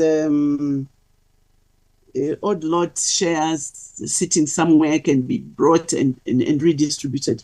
But the question is, those odd lot shares are owned by somebody. So they are not free shares that are sitting lost in space somewhere. But it still brings us to the question of how do we tidy up? How do we tidy up all these shares that are sitting around, owned by people who have died or who have perhaps they are sick somewhere and there's no one to follow up. It's a long-term exercise, but from the comments from the floor, Chair, I think it's an exercise that we need to look at to try and mop up all these shares that are flying around 15 years after the event. What do we do? Who owns them, and what mechanism can we use to try and consolidate them and maybe manage them somehow? But certainly they are not free shares that can be picked up and redistributed to other people. The bottom line of increasing the shares is in those other exercises that we have talked about. I submit, Chair. Thank you. Thank you very much. I think before we respond, Mr. Machila has been on standby as well. Mr. Machila, I'd like you to come in. Thank you, Chair. The contributions from the shareholders are quite interesting. The issue of limited trading on Lucy and other platforms is a matter that the CEO has well articulated, and the main challenge is that we are not meeting, as the ZCCM-IH, we are not meeting the listing requirements of having a 25% floating space on the Lucy, as required by the Lucy listing requirements. Obviously, the issue that begs answers and immediate action is that maybe as an outcome of this meeting, even if we are discussing the issue of articles, but there is a clear indication that there is genuine concern from the other shareholders. So I would be proposing that out of this meeting, we need to intensify the engagement amongst the key shareholders to see how we can help the ZCCM-IH meet the listing requirements. The major issue has been that the majority of the shares are in government and government-related institutions, standing almost at 93%. And these are conservative and are not trading. So the issue is, if we truly want to empower the other shareholders in line with government policy, then going forward, I think we need to intensify the engagement. I should confirm that I'm aware, we are aware the ministry, that is the ZCCM-IH management, has been engaging on how best to ensure that the 25% listing requirement is met. So I think going forward, as an outcome of this meeting, let's see how best we can intensify this engagement so that we truly empower the other shareholders, especially the local participants in line with government policy. I submit, Chair. Thank you. Thank you very much. I think both the comments from Sir Machila and Susan Kanza are well noted. And I think maybe just as a rider on it, you remember that even this week we did have a shareholders open there, and some of these things we're talking here were raised. We want to assure you that one reason what has led to articles being, you see, proposals, was that, if you remember, we did a study on terms of optimization of all the three listings. And this study which was done, I think will still help and recast it to members. It was shared with shareholders, but I'm sure, of course, because of a time, maybe we may not have it now.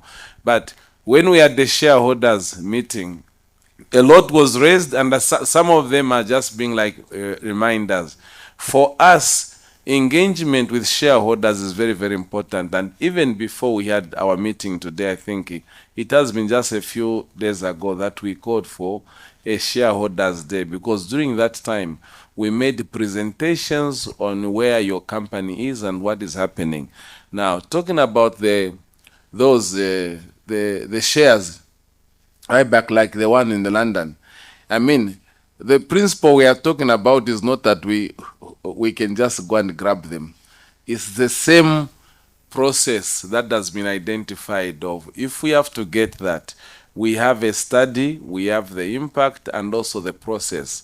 But we could not undertake that without the articles responding to it. We have to obey the legal process.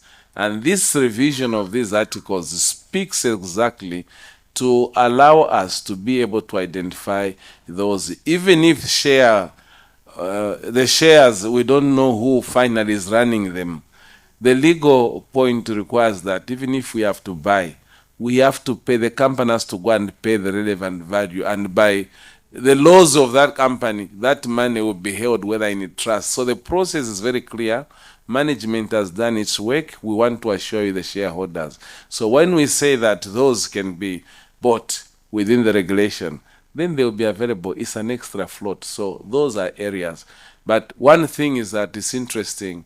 We are getting feedback from both the Ministry of Finance. You have heard it that as a management, we have been knocking, wanting to have more float. Ultimately, it's a float. If we don't trade, we can't continue. But also, we are encouraging the shareholders. This is a business you have. I'm sure in the business you have, today you can have these shares, you sell 10, tomorrow you buy back. I mean, even you have got, this is an asset you have. Your shares is an asset. You can have an alternative business that doubles your income and tomorrow you buy back. So feel free to start floating. It's not a question of saying, imagine if all of us were to stand in one space, then someone says, where would the rest get past? But if I was standing, where would the rest of those want to walk again? So if we all want to hang on to what we have, where is the float going to come from? Isn't it? We expect people who don't own anything to move. They said, no, let's all stand where we are and the rest will pass.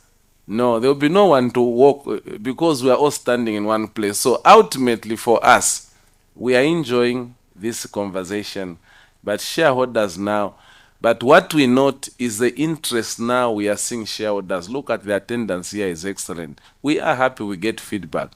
Even when you go for a shareholders day, we want feedback from you and also we tell you where we are. So I know today the business is about, again, as a chair I have to guide that. It's about the articles revision. So I'd like us to proceed, Mr. Mujumpi.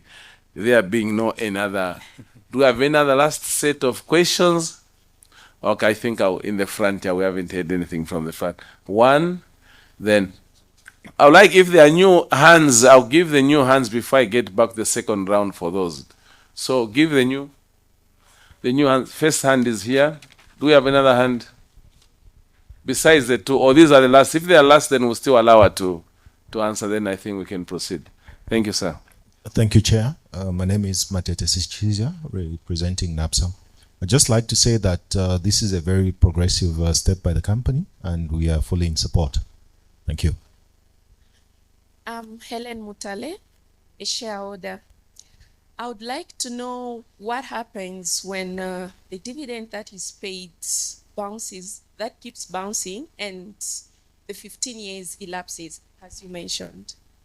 Also, I'd like to know if there's a possibility of coming up with a policy that allows shareholders to appoint beneficiaries in case something happens to them, so that when dividends are declared and paid, they do not bounce back to the company. Instead, the beneficiaries are able to receive the money. Thank you. Do we have a last hand? Okay. The first comment from NAPSA was more, complimentary. Thank you very much, sir. And I think we do value your significant shareholding and you're a major stakeholder. Then in terms of what happens to the money, remember we said there are regulations and rules here. Even the Financial Acts or Bank of Zambia Act will stipulate that if an account stays dormant for a particular place, that money, I'm sure, it goes to government. So there are rules.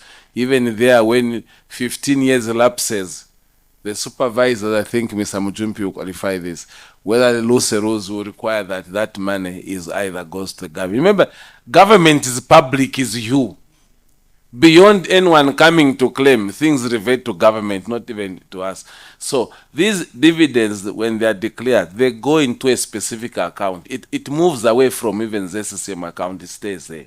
So it keeps sending and going back. But in terms of appointing a beneficiary, it's like the next of kin or the interstate. There's again laws that require you. Maybe for the Africans who are not good at, we think if I say this is my next of kin, that person starts being chased after. No, is it your cousin, your what?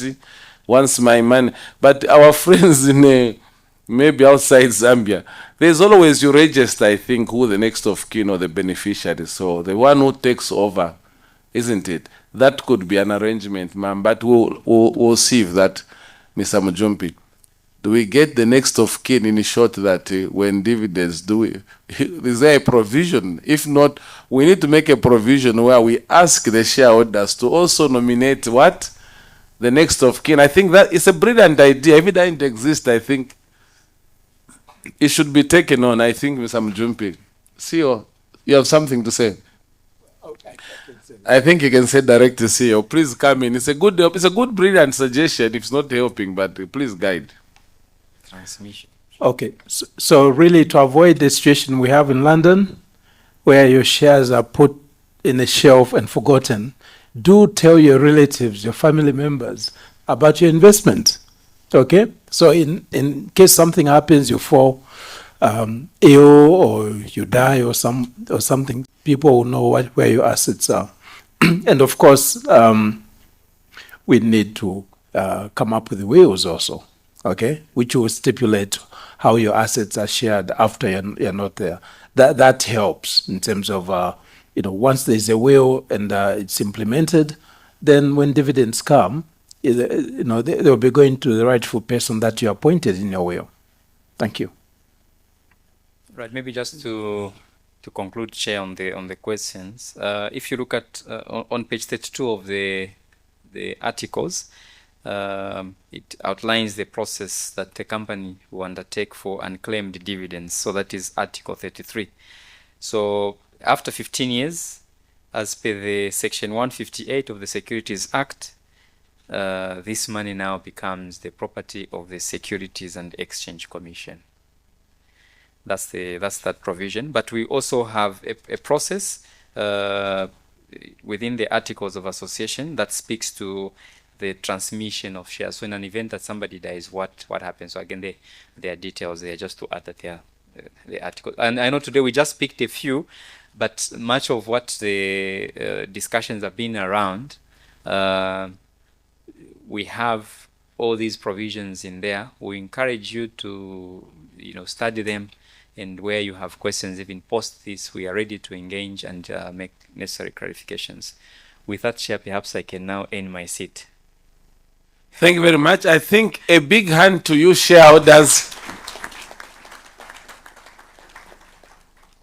Yeah, for that elaborate presentation, and also a big hand, I think, to Mr. Mjumpi and the management. It shows that, they prepare and they're ready. You can see seamlessly questions come, you can see the response. And so I think you should be proud as shareholders that your company is in safe hands. We can say that.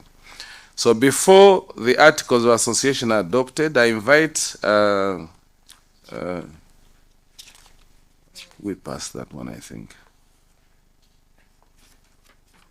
We move on to the resolutions relating to the approval of the ZCCM-IH Articles of Association are that, 1, the shareholders of ZCCM Investment Holdings PLC hereby approve the proposed amendments to the Articles of Association of the company, as outlined in the accompanying document with effect from 31st October 2025. 2, the Board of Directors and the Company Secretary are hereby authorized and empowered to take all necessary actions, including but not limited to filing the relevant documents with regulatory authorities to fully implement this resolution and give effect to the approved amendments. I now call upon Mrs. Beatrice Nkanza to propose the resolution. I propose, Chair. I invite Mr. Rodney Machla to second the resolution. The resolution is seconded, Chair.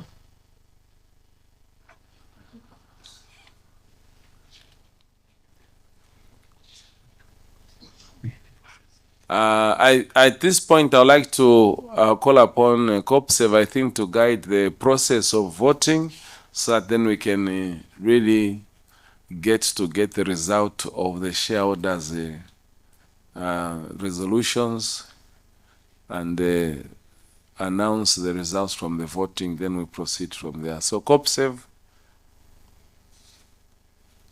thank you very much, COPSEV. It's your time now.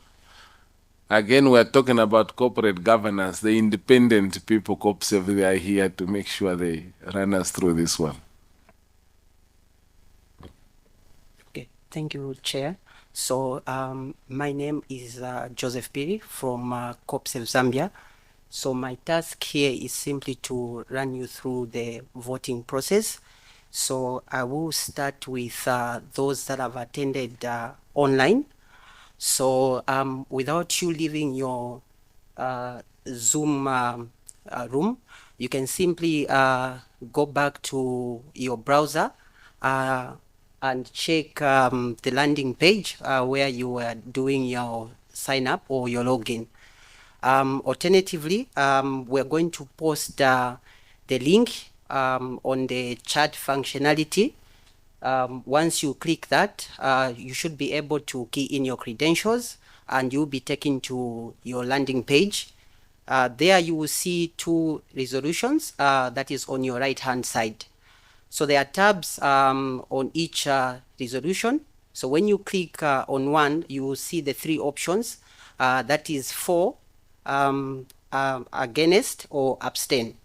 So these guidelines are for those that have attended the meeting online.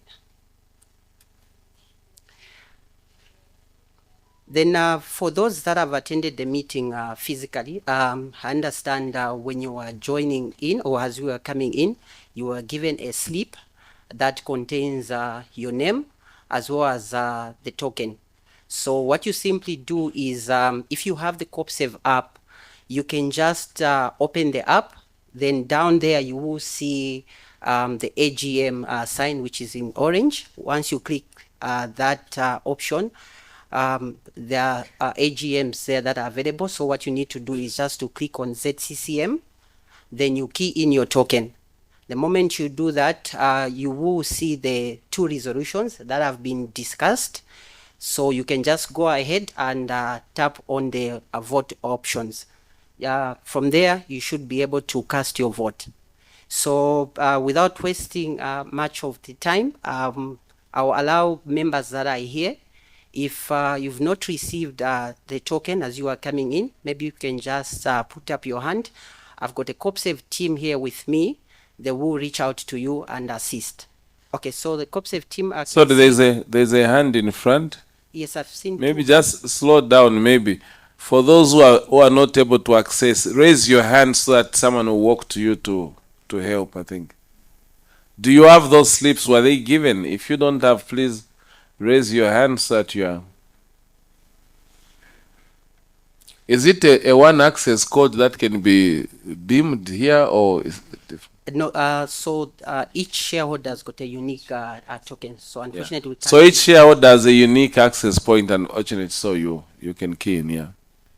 Okay, so I've been given a signal that everyone has managed to cast their votes. So we'll just ask for a minute so that we just generate the results and share. May I seek your attention? I think we have got the result on the screen there that has been shared by COPSEV. And going by the result, the first resolution, approval of the revised Articles of Association for ZCCM Investment Holdings, effective 31st October 2025. We have those shareholders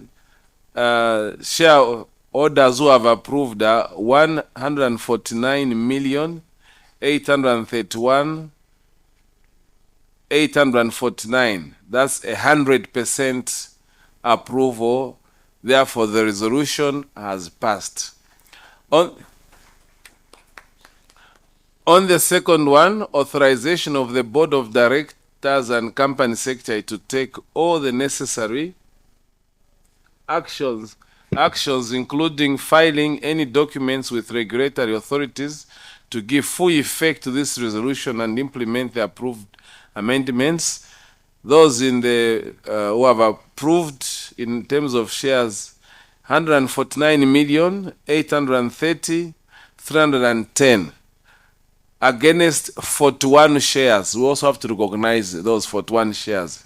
But in terms of percentage-wise, it's 100%. If you calculate 41 shares out of 149 million, really, the approval is 100%. So I wish to sincerely thank all shareholders for your support and constructive participation in improving the revised Articles of Association.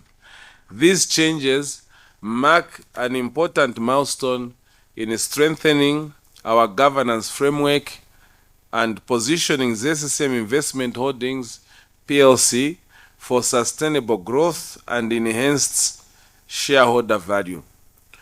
There being no further business, I wish to thank the shareholders, directors and management for their attendance and valuable contribution. Each of your contributions is important and indeed taken note of.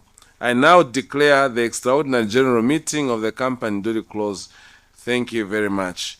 But before we go, also I wish to extend an invitation that you have to enjoy some of your money as shareholders. There's lunch that has been saved within here. Make sure before you go, you enjoy that lunch. Otherwise, I see in Lusaka they are professional lunch guests that show up in hotels. They just look around the crowds. If you don't eat, that lunch might be eaten by uninvited guests. But it's your lunch. Please make sure that you eat it. Once again, a big hand, I think, for well attended. We wish to thank both those who are here in person and those who've joined us virtually. We also wish to thank Mr. Machila, Mrs. Nkanza for all your wonderful guidance and advice today. We value your support and we'll be knocking at your doors to get some of those shares to trade. I think we have been guided from today. But even for those who are sitting here, don't think what you have is few. Sell today, buy tomorrow, start playing the game here. It's all your money. It's an investment you can unlock. Just like a bank account. Sometimes you withdraw money. It doesn't mean you don't go to deposit some more. So the activities for all of us to take care and participate. Thank you very much once again. And for management, for the board of directors, thank you very much for the wonderful preparation. We know how much work goes in, all those endless hours that you put in to prepare. We are happy. Mr. Tusak, you should be happy, direct and both as a shareholder from there. And thank you, management across there. And also CEO, thank you very much for all the effort put in. Really, we appreciate. And may this not be an end in itself, but a start and a continuous process for us to achieve higher heights. Thank you very much. I'm signing off now. And with those closing remarks, the meeting has been closed as the chair has invited you for lunch. Lunch will be served just right outside when you just go to your right. The coupons will be given by the door outside there. We'd like also to invite shareholders to get some photos with us right here in front. Thank you very much and enjoy your lunch. Bye-bye.